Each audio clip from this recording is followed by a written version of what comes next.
Hello बच्चों, कैसे हो आप सारे। उम्मीद करता हूँ आप सारे अच्छे होंगे और बहुत ज्यादा मजे कर रहे होंगे क्योंकि चैप्टर बहुत अच्छे से चल रहा है हमारा। आई होप आप सबको मेटल एंड नॉन मेटल बहुत अच्छे से समझ आ रहा होगा और आप इस बार टॉपर बनने वाले हो यार। और टॉपर बन के बताना क्या करना है, मुझे टैग करना है एक बार यार। इसे आपसे ज्यादा मुझे खुशी होगी पता है आपको इस बात की।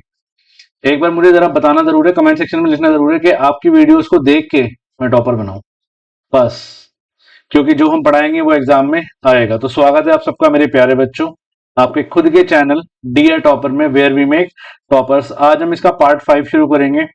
आई होप आप सबने पार्ट 1 2 3 4 बहुत अच्छे से देख लिया होगा, रिवीजन कर ली होगी और आपको सब कुछ समझ भी आ गया होगा, रिएक्शन भी याद हो गई होगी। आज हम एक बार देखते हैं, चेक करते हैं क्या करने वाले हैं metal and non metal part 5 के अंदर। आज हम इसमें कुछ टॉपिक्स करेंगे जो कि है टॉप वाले। हमने लास्ट वीडियो में, लास्ट क्लास में हमने लो वाला किया था, मीडियम वाला किया था। आज हम इसमें टॉप वाला करने वाले हैं कि टॉप वालों को जैसे के, एन ए, सी ए, इनको हम कैसे एक्सट्रैक्ट करने वाले हैं आज हम ये जानेंगे। इलेक्ट्रोलाइटिक रिफाइनिंग जानेंगे कि वो छानते हैं, क्योंकि मेटल मिल गया आपको प्योर बट उसको छानना, रिफाइन करना बहुत जरूरी है। तो उसको हम रिफाइन कैसे करेंगे आज हम ये जानेंगे। और क्रोजन, क्रोजन में चैप्टर 1 में पढ़ा था, अगर आपको याद हो, केमिकल में पढ़ा था हमने। बट वो टॉपिक इसके अंदर फिर से, और वो भी सेम टॉपिक है, सब कुछ सेम है। क्रोजन करेंगे, ठीक है। आज की वीडियो में हम ये करने वाले, शुरू करते हैं पहले टॉपिक से। पहला है थर्मिट रिएक्शन। देखो, आपने कभी सोचा है कि अगर बाई चांस रेलवे ट्रैक बीच में से टूट जाए तो यार रेल तो नीचे आ जाएगी, है ना। पिछले कुछ टाइम में, एक साल में कितने हादसे हुए हैं ऐसे। बट लेकिन उसको ज्वाइन किया जा सकता है रेलवे ट्रैक को। सोचा है कभी कि रेलवे ट्रैक को भी मैं ज्वाइन कर सकता हूँ? ऑब्वियसली कर सकते हैं। इसी रिएक्शन को थर्मिट रिएक्शन कहते हैं। पता है क्या, मैं आपको रिएक्शन देखो याद कराता हूँ। अब आपको पता है रेलवे ट्रैक बनी किससे होती है? लोहे से बनी होती है। तो मुझे राइट साइड पे लोहा मिलेगा और वो भी किस स्टेट में मिलेगा? मोल्टन स्टेट में। आपको एक बात पता है, कभी आपने देखा है कि जो लोहा होता है वो पिघले हुए स्टेट में आप उसको कैसी भी शेप दे दो वो शेप ले लेगा, है ना। जैसे छोटे बच्चे होते हैं, उनको जैसे जैसे पढ़ाया जाता है वैसे वैसे पढ़ जाते हैं। ठीक है, अगर आपको शुरू में आपके पेरेंट्स बोले कि बेटा मत पढ़, कोई बात नहीं, तो आप नहीं पढ़ोगे यार। बचपन से ही आपको मोटिवेट किया जाता है। सेम काम लोहा करता है। लोहे को आप मोल्टन स्टेट में, पिघले हुए स्टेट में, बहुत सॉफ्ट होता है ये, इसको आप जैसी शेप दे दोगे वैसी शेप ले लेगा वो। तो मतलब राइट साइड पे रिएक्शन में मुझे लोहा मिलना है, तो लेफ्ट साइड पे क्या मिलेगा? लेफ्ट साइड में मिलेगा Fe2O3। और एक बात बताओ, Fe2O3 को कौन डिस्प्लेस कर सकता है? Fe को डिस्प्लेस करने वाले मेटल का नाम बता दो। रिएक्टिविटी सीरीज याद है? KNaCa MgAlZnFePbH। मैं काम करूं, Fe को मैंने डिस्प्लेस कराना है, तो Fe को मैं Al से करा दूं डिस्प्लेस। आप बोलोगे सर आप Al ही क्यों ले रहे हो, आप Fe से ऊपर Zn ले लो। मैं पता Al क्यों ले रहा हूँ? क्योंकि Al हमने पढ़ा था छोटी क्लासेस में, आपको याद है। इवन हमने अभी इस साल भी पढ़ा है, अल्यूमिनियम ऑक्सीजन के साथ रिएक्ट करके एक बहुत प्रोटेक्टिव लेयर बना लेता है, इसको मैं कहता हूँ Al2O3। ये एक तरह से प्रोटेक्टिव लेयर का काम करती है। आपको पता है हमारे किचन के अंदर बहुत जगह एल्यूमिनियम बहुत ज्यादा यूज होता है आजकल, क्योंकि एल्यूमिनियम है ना, कभी भी कोरोड नहीं करता। कोरोड नहीं करता वो। इवन क्या करता है, वो ऑक्सीजन से रिएक्ट करके एक प्रोटेक्टिव लेयर बना लेता है जिसका नाम होता है एल्यूमिनियम ऑक्साइड। ठीक है, इसी को हम कहते हैं, अभी हम पढ़ेंगे, अगर हम इसको लोहे पे चढ़ाएंगे इस फिनोमिना को हम कहते हैं एनोडाइजिंग। शायद हमने पढ़ी है ये चीज, या अभी आगे आने वाली होगी, इस चैप्टर का पार्ट है ये। एनोडाइजिंग मतलब किसी भी मेटल पे आप एल्यूमिनियम की लेयर चढ़ा दो, वो मेटल आगे खराब नहीं होगा। ठीक है, तो मैं थर्मिट रिएक्शन में चलते हैं। मुझे लोहा मिलना है पिघला हुआ, तो Fe2O3 को मैं किससे करवाऊंगा डिस्प्लेस? Al से कराऊंगा। अब Al अपने पास O3 को बुला लेगा। क्यों बुला लेगा? Because Al is more reactive than O3। Al की वैलेंसी होती है 3, O की वैलेंसी होती है 2। क्रॉस मल्टीप्लाई करा लो, क्या बना? Al2O3 plus Fe। बैलेंस करना है, बैलेंस मैंने बोला था, बैलेंस करे बिना छोड़ना मत। तो बैलेंस करना है, 2 2 3, 3 है, ये तो बैलेंस है मेरे ख्याल से। अच्छा 2 नहीं है, तो ये 2 लगेगा, 2Fe, बैलेंस हो गई रिएक्शन। क्लियर है? मैं एक बार जरा आपको रिपीट करता हूँ रिएक्शन। देखो, रिएक्शन थर्मिट रिएक्शन क्लास यहीं पे वीडियो में याद कर लो, बड़ी सिंपल है। हमें लोहा मिलना है, क्योंकि जो रेलवे ट्रैक है लोहे से बनी होती है। अब लोहा कब मिलेगा? जब लोहा कंबाइन फॉर्म में होगा। तो कंबाइन फॉर्म मतलब Fe2O3। इसको डिस्प्लेस करने वाले मेटल का नाम है Al, क्योंकि Al बहुत कम रिएक्टिव होता है, रिएक्ट नहीं करता। O उठ के यहाँ पे आएगा, क्योंकि Al क्या करेगा? Fe को डिस्प्लेस कर देगा। Al2O3 बनाएगा प्लस Fe बनाएगा, बैलेंस में 2 लगा लूंगा, ये हो गई आपकी थर्मिट रिएक्शन। लो याद भी हो गई। और क्या है, बस ये लिख देना साइड में, मोल्टन स्टेट में मिला है ये, पिघली हुई स्टेट में मिलता है ये। यूजेस क्या हुए? रेलवे ट्रैक को ज्वाइन करना। जैसे कुछ मशीनें होती है जिनका वेट टन में होता है ना, इतना टन, तो वो बड़ी हैवी मशीन्स को भी ज्वाइन किससे किया जा सकता है? थर्मिट रिएक्शन से।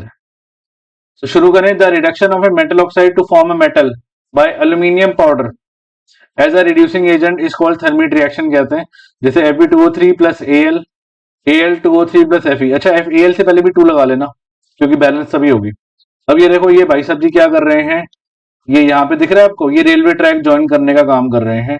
ये नीचे जो बिछा हुआ, ये स्लीपर बिछे हुए है ना, ताकि वो सिंक ना करे। 9th में पढ़ा था हमने।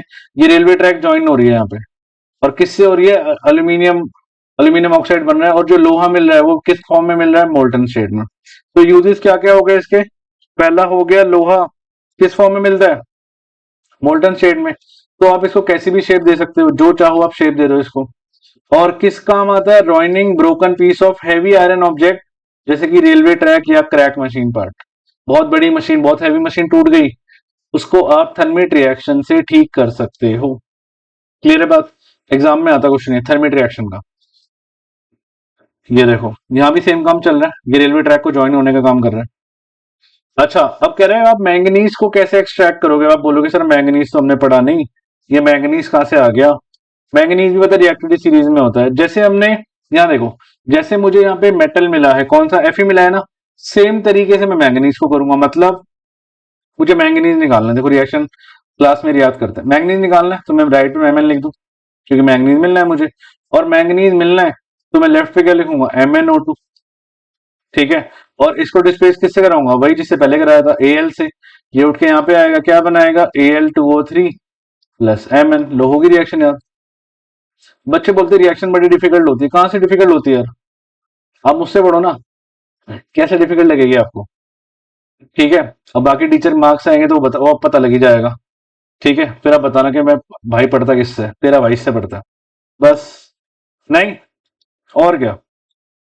मैं सही बता रहा हूँ। आप ये वीडियो जो मैं बना रहा हूँ इनको आप देखो, आपको डिफरेंस अपने आप लगेगा अपने रिजल्ट में। अपने आप बोलोगे आप ये बात, मुझे बोलने की जरूरत नहीं है।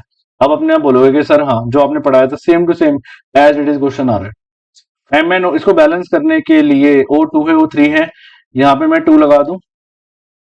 अब ऑक्सीजन हो गया 6, यहाँ पे मैं 3 लगा दूं।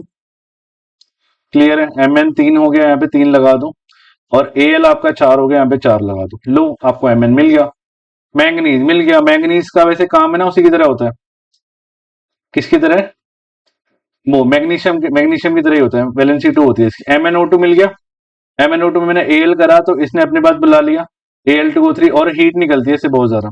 अच्छा, तो इससे पहले रिएक्शन करी थी, इसमें भी बहुत ज्यादा हीट निकलती है, याद रखना। क्योंकि यार लोहा जब पिघला हुआ मिल रहा है, तो लोहा पिघला हुआ देखा है आपने कभी? वो जब भी पिघलेगा जब बहुत ज्यादा उसको गर्म किया जाएगा, है ना, जो करते हैं ये। तो मैंगनीज क्लियर है, बिल्कुल सेम रिएक्शन है। देखो, अब चेक करो, इस रिएक्शन को ध्यान से देखो, ये देखो, इस रिएक्शन को ध्यान से देखो, और Fe की जगह आप Mn रख दो, MnO2। सेम रिएक्शन है, चेक कर लो, बिल्कुल सेम रिएक्शन है। उसको भी हमने Al से कराया था, इसको भी Al से कराया। कह रहा है 2 मेटल बता दो जो फ्री स्टेट में मिलेंगे। अब शायद आप आंसर दे सकते हो इसका। फ्री स्टेट में वही मेटल मिलेंगे जो रिएक्ट नहीं करेंगे। कौन से यार? AgAu। Ag बोले तो चांदी, सिल्वर, और Au बोले तो गोल्ड। बस खत्म। तो फ्री स्टेट में वही मिलेंगे जो रिएक्ट नहीं करेंगे, जो लो रिएक्टिव में होंगे, है ना। वो प्लेटिनम भी कह सकते हैं, गोल्ड एंड प्लेटिनम। देखो, ये मेरा फेवरेट कार्टून यार। आप लोग तो आजकल पता नहीं यूट्यूब पे लगे रहते हो, हम तो यही देखते थे टीवी पे। एनीवेज, अब हम टॉप वाले की बात करते हैं। Extraction of metal top in the reactivity series, top वाले की बात करेंगे। शुरू करते हैं। NaCl हमको एक्सट्रैक्ट करते हैं, NaCl को। अब ध्यान से सुनना मेरी बात। NaCl है, मैं चाहता हूं इसमें से Na अलग हो जाए। देखो कैसे हुआ अलग ये, Na प्लस और Cl माइनस। आपको अगर पुरानी वीडियोस याद हो, पुराना चैप्टर अगर आपको याद हो, Na is the most reactive metal. Na को अगर मैं पानी में डाल लूंगा तो आग भी लग सकती है, याद है? थोड़ा सा याद है? Na आग भी, फायर भी कैच कर सकते हैं। तो बड़ी ध्यान से करनी होती है रिएक्शन ये। ये जो मैं एक्सट्रैक्ट करने वाला हूं, इसका पहले मैं नाम बताया था आपको। It is known as electrolytic reduction. Electrolytic reduction बोलते हैं इसको। इलेक्ट्रोलाइटिक मतलब ये किससे होती है? ये इलेक्ट्रिसिटी से होती है। रिडक्शन मतलब क्या होता है? दोनों अलग अलग हो जाते हैं, Na प्लस और Cl माइनस। अब देखो, हमने क्या करना है, हमने एक बीकर सा लेना है, उसमें हमने 2 इलेक्ट्रोड लगा देने हैं। एक लगा देना है कैथोड, एक लगा देना है एनोड। बात क्लियर है? तो जो कैथोड होगा वो नेगेटिव होगा और जो एनोड होगा वो पॉजिटिव होगा। क्लियर है? ये ऑन ऑफ का बटन लगा दो और इसको जोड़ दो। तो नेगेटिव ये प्लस है और ये माइनस है। नेगेटिव वाले को मैं क्या बोलूंगा, ये है एनोड, आप ये है कैथोड आपका, नेगेटिव वाला कैथोड होता है। और पॉजिटिव, ये पॉजिटिव है, पॉजिटिव वाले क्या बोलते हैं, एनोड बोलते हैं। It is plus. क्लियर है बात? और यहाँ पे हमने क्या लेंगे, हम यहाँ हम लेंगे मोल्टन NaCl। क्या लेंगे? पिघला हुआ NaCl। आप बोलोगे NaCl कैसे पिघलता है भाई? आपका घरों में नमक है, आप उसको गर्म करोगे वो बिल्कुल थिक उसमें बन जाएगा लेयर सी में, तो वही डालना है यहाँ पे, मोल्टन NaCl डालना है। और ये करने के बाद आपने कर देना है बटन को ऑन। जैसे आप बटन को ऑन करोगे NaCl टूटेगा। कैसे टूटेगा? Na प्लस और Cl माइनस में।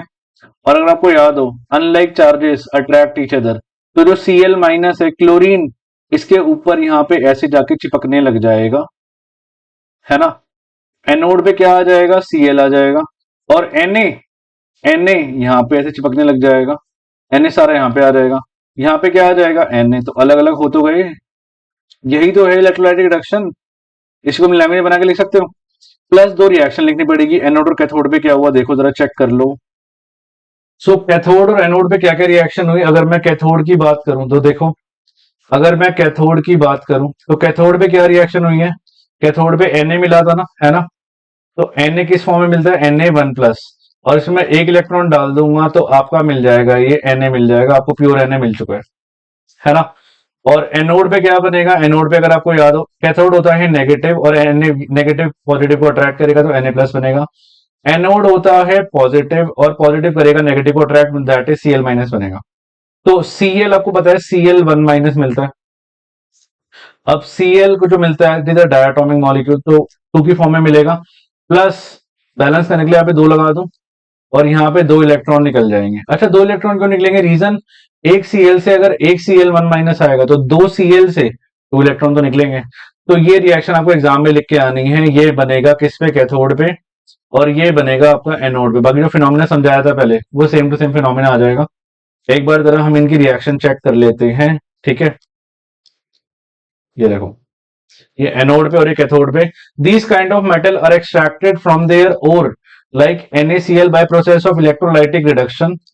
इस प्रोसेस में क्या होता है, इलेक्ट्रोलाइसिस होता है मोल्टन NaCl का by passing electricity. Sodium metal Na1 plus plus वाला अट्रैक्ट करेगा माइनस को, कैथोड पे बनेगा। और क्लोरीन Cl1 माइनस ये बनेगा एनोड पे, खत्म। कैथोड पे क्या बनेगा, Na। और ये रिएक्शन करनी है Na1 प्लस, क्योंकि अच्छा Na1 प्लस क्यों लिखा हूं मैं पहले, रीजन, क्योंकि यार Na1 प्लस ये तो होता है जो नेचर की फॉर्म में मिलता है, पता होगा शायद आपको। Na होता है 281, बड़े नेचर में नहीं मिलता। जब इलेक्ट्रॉन एक निकलता है Na पे आता है 1 प्लस, और ये मिलता है मुझे नेचर की फॉर्म में Na1 प्लस। क्लियर है? और Cl आपको पता है Cl का होता है 17, तो 287। Cl पे क्या आता है 1 माइनस आता है, तो जो मिलता है नेचर की फॉर्म में Cl 1 माइनस की फॉर्म में। क्लियर है बात? तो ये हो गया आपका टॉप वाला। टॉप वाले को हमने एक्सट्रैक्ट कर दिया, Na अलग हो गया। कहां बन गया Na, ये देखो दिख रहा होगा आपको, ये एनोड पे Cl चिपकना शुरू हो गया, ठीक है। और कैथोड पे क्या जम गया, ये Na जम गया। आपका NaCl मोल्टन NaCl लिया था हमने, दोनों बैटरी से मैंने अलग अलग कर दिया, सिंपल। आगे चले। अब हमने अलग तो कर दिया बट उसको छानना भी जरूरी है। छानना मतलब उसको यार, उसमें से मिट्टी निकालना। छानना मतलब रिफाइन करना।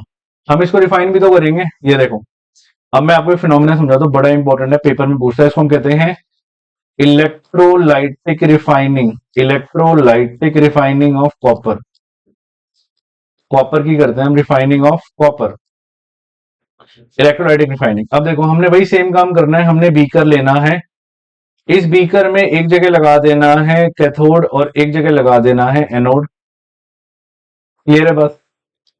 अच्छा कैथोड एनोड लग गया, और यहां पे लगाना है क्या, बैटरी लगानी है। बैटरी क्या, प्लस माइनस माइनस, ये ऑन ऑफ का बटन लगा देना है। और ये रहा, इसको हम कहते हैं क्या, ये है कैथोड, और ये वाला कौन सा टर्मिनल है, ये है एनोड। अब देखो, आपने कॉपर पायराइट ओर पढ़ी थी कल। कॉपर पायराइट ओर से जो निकल के कॉपर आया, उस कॉपर को मैंने यहाँ पे रखना है कि यहाँ पे एनोड पे क्या रखना है, एनोड पे रखना है इम्प्योर, इम्प्योर मेटल। और कैथोड पे क्या रखना है, कैथोड पे रखना है प्योर मेटल। बात समझ आ रही है? इम्प्योर मेटल रखना है कहाँ पे, एनोड पे। प्योर मेटल रखना है कहाँ पे, कैथोड पे। इम्प्योर मेटल का मतलब क्या हुआ, impure metal means, impure metal का मीनिंग हुआ कि जो आपने कहा एक्सट्रैक्ट करके निकाला है ना, कॉपर एक्सट्रैक्ट करके निकाला है, उसको यहां पे रखना है। और प्योर मतलब जो ऑलरेडी आपके पास है उसको वहां रखना है। ठीक है, कहने का मतलब है अगर प्योर मेटल की स्ट्रिप क्या होगी, प्योर मेटल की स्ट्रिप पतली सी होगी और इम्प्योर की क्या होगी, मोटी होगी। अब आपने कर देना है बटन ऑन, बट उससे पहले इलेक्ट्रोलाइट डालना है। इलेक्ट्रोलाइट कौन सा डालना है, CuSO4 डालना है। क्या कौन सा डालना है, कॉपर सल्फेट। ठीक है, अभी मैं आगे चलने से पहले एक बार मैं रिपीट करता हूं मैंने क्या बोला। मैंने कहा कॉपर को इलेक्ट्रोलाइट रिफाइनिंग कर रहे हैं, मैंने दो वो लिए इलेक्ट्रोड, एक लिया पॉजिटिव एक लिया नेगेटिव। पॉजिटिव वाले में एन, पॉजिटिव वाले को एनोड कहते हैं और नेगेटिव वाले को हम कैथोड कहते हैं। ठीक है, पॉजिटिव वाले में जो मैंने एक्सट्रैक्ट करके निकाला था, कौन सा, इम्प्योर वाला, वो मैंने रख दिया क्योंकि मिट्टी विट्टी लगी हुई थी उसमें। और जो नेगेटिव वाले पे था, जो ऑलरेडी मैंने निकाल चुका हूँ, रिफाइन कर चुका हूँ कॉपर को, वो मैंने रख दिया प्योर। कहां पे रख दिया, वो कैथोड पे। फिर मैंने कर दिया बटन को ऑन। इलेक्ट्रोलाइट क्या लिया मैंने, इलेक्ट्रोलाइट क्या लिया मैंने, इलेक्ट्रोलाइट लिया सॉल्यूशन। इलेक्ट्रोलाइट क्या लिया मैंने, कॉपर सल्फेट, जो कि कौन से कलर का होता है, it is blue in colour. कौन से कलर का होता है, ब्लू कलर का। ठीक है, अब देखो बटन ऑन करते तीन काम होंगे, तीन काम। जैसे ही बटन ऑन किया तो कॉपर सल्फेट टूटने लग जाएगा। कॉपर सल्फेट किसमें टूटेगा, Cu2+ और SO4 2-। बात समझ आती है ना, कॉपर पे 2+ और SO4 सल्फेट पे 2-। अब ये जो Cu2+ निकला है, ये जो Cu2+ निकला है, ये इस पे जाके डिपॉजिट होना शुरू हो जाएगा। स्टेप नंबर 1, स्टेप बता रहा हूं मैं आपको। स्टेप नंबर 1 क्या बोला मैंने, कि CuSO4 क्या हो जाएगा, ब्रेक हो जाएगा किसमें, Cu2+ में और SO4 2- में। और CuSO4 में से Cu2+ टूट गया, वो जाके प्योर में जमा होना शुरू हो जाएगा। और उतना ही जितना जमा हुआ है उतना ही Cu इससे निकलेगा और यहाँ पे मिक्स हो जाएगा Cu2+। मतलब जितना कॉपर सल्फेट में से प्योर में गया उतना ही इम्प्योर में से कॉपर सल्फेट में आके, और वो इलेक्ट्रोलाइट हमारा जितना था उतना ही रहेगा। समझ आएगा, स्टेप नंबर 1 CuSO4 टूट गया। स्टेप नंबर 2, जो इम्प्योरिटी मिक्स होने वाली थी, जो इम्प्योरिटी मिक्स होने वाली थी किसमें, इलेक्ट्रोलाइट में, वो उसमें क्या हो जाएगी, इलेक्ट्रोलाइट में वो मिक्स हो जाएगी। ठीक है, यहां पे इंप्योरिटी मिक्स होनी शुरू हो जाएगी। और पॉइंट नंबर 3, जो इंप्योरिटी मिक्स नहीं हो पाएगी, impurity not mixed, impurity not mix, जो इंप्योरिटी मिक्स नहीं हो पाएगी तो वो क्या बन जाएगी, वो नीचे जाके एनोड मड बन जाएगी। एनोड मड बन जाएगी, मिट्टी एनोड मड बन जाएगी। देखो यहाँ पे, यहां से वो निकलेगी, मिट्टी से निकलेगी और यहाँ पे नीचे जाके यहाँ पे ऐसे जमा हो जाएगी अलग से। मैंने ब्लू कलर से दिखा रखा है। अब ये वो मिट्टी है जो जमा, जो क्या नहीं हो पाई, जो मिक्स नहीं हो पाई। ठीक है, तो 3 स्टेप में लिखना है हमने इसका आंसर। ये पूरा जो प्रोसेस लिखना है, क्या पहला क्या बताया मैंने, कॉपर सल्फेट को एक्सट्रैक्ट करेंगे, कॉपर सल्फेट टूटेगा Cu2+SO4 2- में। मैं एक काम करते हैं, इसको ना इरेज करके मैं फिर से एक बार करके दिखाता हूँ। देखो मेरी बात सुनो, हमने लिया एक बीकर, हमने 2 लगाए इलेक्ट्रोड। ठीक है, एक लगाया था क्या याद है, एक लगाया था नेगेटिव, एक लगाया था पॉजिटिव। एक हमने ऑन ऑफ करने का बटन लगा दिया, और नेगेटिव वाले का नाम होता है कैथोड, पॉजिटिव वाले का नाम क्या होता है, एनोड। और यहाँ पे मैंने ब्लू कलर का ये क्या ले लिया, ब्लू कलर का क्या होता है, कॉपर सल्फेट ले लिया, इलेक्ट्रोलाइट ले लिया, क्या, CuSO4। एनोड पे आपसे पूछेगा क्या लिया, एनोड पे आपने लिया क्या, एनोड पे आपने इम्प्योर लिया, जो आपने एक्सट्रैक्ट करके निकाला था। और कैथोड पे क्या लिया आपने, प्योर लिया, जो ऑलरेडी आपके पास पड़ा था। अब आपने बटन ऑन करना है। जब बटन ऑन करते ही 3 काम होंगे, CuSO4 टूटेगा, किसमें टूटेगा, Cu2+ में और SO4 2- में। बात क्लियर है। और ये टूटना शुरू हुआ और ये किस पे डिपॉजिट होना शुरू हो जाएगा, ये सारा का सारा प्योर वाले पे डिपॉजिट होना शुरू हो जाएगा। और जितना डिपॉजिट होगा उतना ही इम्प्योर में से ये निकलना शुरू हो जाएगा, Cu2+, है ना।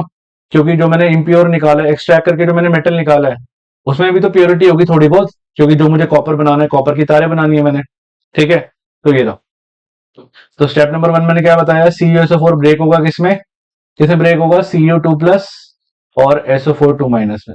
पॉइंट नंबर 2, जो इम्प्योरिटी मिक्स होने वाली है वो सॉल्यूशन में मिक्स हो जाएगी, मिक्स हो जाएगी। और पॉइंट नंबर 3, जो इम्प्योरिटी मिक्स नहीं हो पाएगी वो नीचे जाके एनोड मड बन जाएगी, बस खत्म, यही तो बोला है। जो बाई चांस जो इम्प्योरिटी मिक्स नहीं हो पाई वो यहाँ पे ऐसे ऐसे जाके डिपॉजिट हो जाएगी, लाइक दिस। क्या बन जाएगी वो, इसको हम कहते हैं एनोड मड। ठीक है, और धीरे धीरे पता है क्या होगा, धीरे धीरे जो प्योर वाली रॉड है ना ये मोटी होती चली जाएगी, लाइक दिस। और ये जो इम्प्योर वाली रॉड है ना ये पतली होती चली जाएगी, क्योंकि इससे इम्प्योरिटी निकलना शुरू हो जाएगी सारी की सारी, जो इम्प्योरिटी थी इसमें। और पीछे आपका ये सारी की सारी जो प्योरिटी थी वो कहाँ पे डिपॉजिट हो जाएगी, इलेक्ट्रोलाइट की वजह से कहाँ डिपॉजिट हो जाएगी, प्योर वाले पे। क्योंकि पहले यहां से यहाँ सॉल्यूशन में जाएगा, फिर सॉल्यूशन से कहाँ जाएगा, प्योर वाले पे, फिर सॉल्यूशन में, फिर प्योर वाले पे, फिर सॉल्यूशन में, फिर प्योर वाले पे। ऐसे होता रहेगा जब तक उसमें सारी प्योरिटी सारी की सारी मिक्स नहीं हो जाती, बस। ये सिंपल सा प्रोसीजर है, देखो एक बार पढ़ लेते हैं, रीड कर लेते हैं। ठीक है, कई सारे मेटल जैसे कि कॉपर, जिंक, टिन, निकल, गोल्ड, सिल्वर, इनको रिफाइन किया जाता है इलेक्ट्रोलिटिकली। इस प्रोसेस में इम्प्योर को एनोड बनाया जाता है, प्योर को कैथोड बनाया जाता है। पेपर में बहुत पूछता है ये, बहुत इंपॉर्टेंट क्वेश्चन है पेपर के पॉइंट ऑफ व्यू से, क्या कि भाई प्योर को क्या बनाए, प्योर को क्या बनाए। पॉइंट नंबर 3, एक सॉल्यूशन लिया जाता है मेटल सॉल्ट का इलेक्ट्रोलाइट, कौन सा लिया था हमने, CuSO4 लिया था, ब्लू कलर का, आपको दिख भी रहा होगा। ठीक है, ये सेटअप है हमारा, ये हमारा सेटअप है कैथोड, और ये anode, anode plus cathode minus. ये वाला देखो एनोड से निकला, इसमें मिक्स हो गया, और जितना मिक्स हुआ उतना ही यहाँ पे जाके डिपॉजिट हो गया। ठीक है, कॉपर सल्फेट लिया था हमने, ये एनोड में नीचे जाके बन गया। अच्छा, इसके बाद क्या हुआ चेक करो, जैसे ही हमने करंट को पास किया, जैसे ही करंट पास हुआ, pure metal from the anode कहां पे डिसॉल्व हुआ, इलेक्ट्रोलाइट में हो गया। एनोड पे जो प्योर मेटल था वो इलेक्ट्रोलाइट में डिसॉल्व हो गया, और उतना ही मेटल प्योर मेटल पे जाके डिपॉजिट हो गया कैथोड पे, है ना। तो धीरे धीरे प्योर मेटल की जो रॉड है वो मोटी होती चली जाएगी, देखो चेक करो, मैं दिखाता हूँ आपको।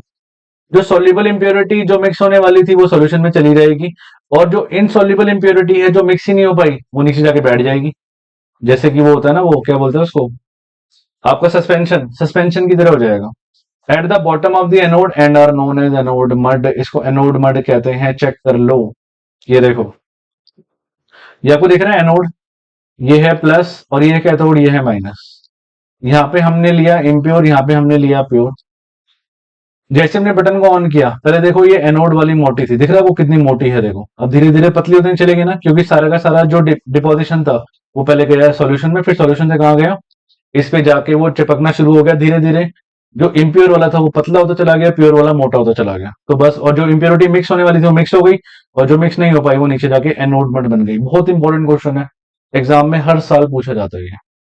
क्लियर है, कह रहे what chemical process is use for obtaining metal from it oxide, बताओ ऑक्सीजन से निकालने वाले प्रोसेस को बताओ। अभी तो कहते रिडक्शन यार, फर्स्ट चैप्टर में कर लेते थे हमने, क्या कहते हैं इसको, रिडक्शन, जिसमें ऑक्सीजन हटाया जाता है। कह रहे केमिकली बताओ रस्ट क्या होता है, केमिकली आपको पता होना चाहिए क्या होता है। It is Fe2O3 dot XH2। अब आप बोलोगे ये एक्स क्या है, क्या एक्स भाई, एक्स कुछ भी हो सकता है, 1 2 3 4, आपको नहीं पता ना कितना पानी आया, कितना जंग लगा है। एक्स इज एनी वेरिएबल, कोई भी वेरिएबल है वो, इसकी वैल्यू कुछ भी हो सकती है, कोई फिक्स वैल्यू नहीं होती इसकी। ठीक है, तो Fe2O3 डॉट XH2, जंग कितना भी हो सकता है, हाइड्रेटेड आयरन 3 ऑक्साइड कहते हैं इसको। अगला, ये एक बड़ी इंपॉर्टेंट है, ये एक्टिविटी हो रही है बड़ी इंपॉर्टेंट। कह रहे एक्टिविटी से बताओ मुझे कंडीशन बताओ जिसमें लोहा जंग खाता है। आयरन को रस्ट होने के लिए मुझे सोच के बताना, कमेंट सेक्शन में बताना, क्या एयर चाहिए, क्या सिर्फ वाटर चाहिए, क्या सिर्फ एयर चाहिए, क्या सिर्फ वाटर चाहिए, क्या दोनों चाहिए, बोथ चाहिए, बताओ। मॉइस्चर मतलब इसको मॉइस्चर कहते हैं, आंसर इज दोनों चाहिए। अब इसी को हमने प्रूव करना है, देखो हमने क्या करना है, हमने 3 टेस्ट ट्यूब लेनी है। एक सेकेंड बनाते हैं इसको ना, हमने 3 टेस्ट ट्यूब ली, 1 2 एंड 3। हमने 3 टेस्ट ट्यूब ली, हमने तीनों में आयरन नेल डाल दिया, हमने तीनों में आयरन नेल डाल दिया।